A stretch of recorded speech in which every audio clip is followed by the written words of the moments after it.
அந்த ராஜ்யத்தின் பெயர் வஜ்ரபுரி. மலைகளாலும் மந்திரக் காடுகளாலும் சூழப்பட்ட ஒரு செழிப்பான தேசம். ஆனால் அந்த செழிப்பின் பின்னால் ஒரு பயம் ஒளிந்திருந்தது. இரவுகளில் அரண்மனை எல்லைகளில் ஒரு மர்ம நிழல் தோன்றுவதாக மக்கள் பேசிக் கொண்டிருந்தார்கள். அந்த நிழல் பகைவர்களை விரட்டியது, கொள்ளையர்களை தடுத்தது, ஆனால் ஒருபோதும் தன் முகத்தை காட்டவில்லை. மக்கள் அவனை நிழல் வீரன் என்று அழைத்தார்கள். அந்த நிழல் வீரன் உண்மையில் யார் என்பதை யாரும் அறியவில்லை.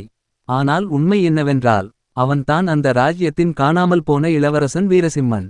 பல ஆண்டுகளுக்கு முன்பு வஜ்ரபுரியின் அரசன் ஒரு சாபத்தின் காரணமாக தன் மகனை அரண்மனையிலிருந்து தூரம் அனுப்பினார். இந்த குழந்தையின் அடையாளம் வெளியில் தெரிந்தால் ராஜ்யமே அழியும் என்று ஒரு முனிவன் சொன்ன வார்த்தை தான் அதற்கு காரணம்.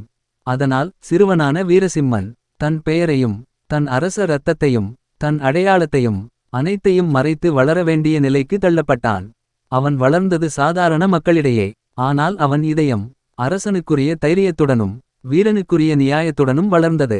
ஒரு நாள் சந்தையில் மக்களுடன் கலந்திருந்த இளவரசி இளமதி ஒரு ஆபத்தில் சிக்கினாள். அந்த நேரத்தில் கருப்பு ஆடை, முகமூடி, கூரிய பார்வை.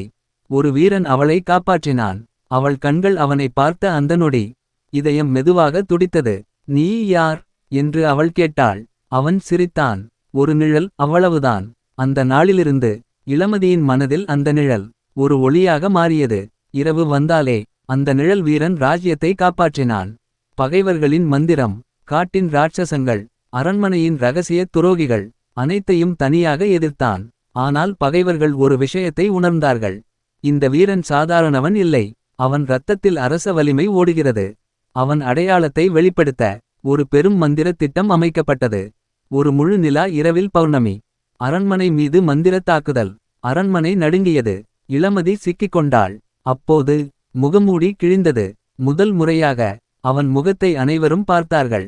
அந்த முகம் அரண்மனை சுவர்களில் உள்ள பழைய ஓவியத்தில் இருந்த காணாமல் போன இளவரசனின் முகம். மக்கள் அதிர்ச்சியில் நின்றார்கள். இவன் தான் எங்கள் உண்மையான இளவரசன். ஆனால் சாபம் இன்னும் முடிவடையவில்லை. அந்த சாபத்தை உடைக்க ஒரே வழி தான் இருந்தது. இளவரசியின் உண்மையான காதல் மற்றும் இளவரசனின் தியாகம். வீரசிம்மன் தன் சக்தியை முழுவதும் துறந்து ராஜ்யத்தை காப்பாற்ற தயாரானான். அப்போது இளமதி அவன் கையை பிடித்தாள். நீ நிழல் இல்லை, நீ என் உலகம். அந்த வார்த்தைகள் மந்திரத்தை உடைத்தன. சாபம் அழிந்தது. வஜ்ரபுரி மீண்டும் ஒளியில் மின்னியது. வீரசிம்மன் தன் அடையாளத்துடன் அரசனானான். ஆனால் மக்கள் இன்னும் நினைவில் வைத்திருந்தார்கள்.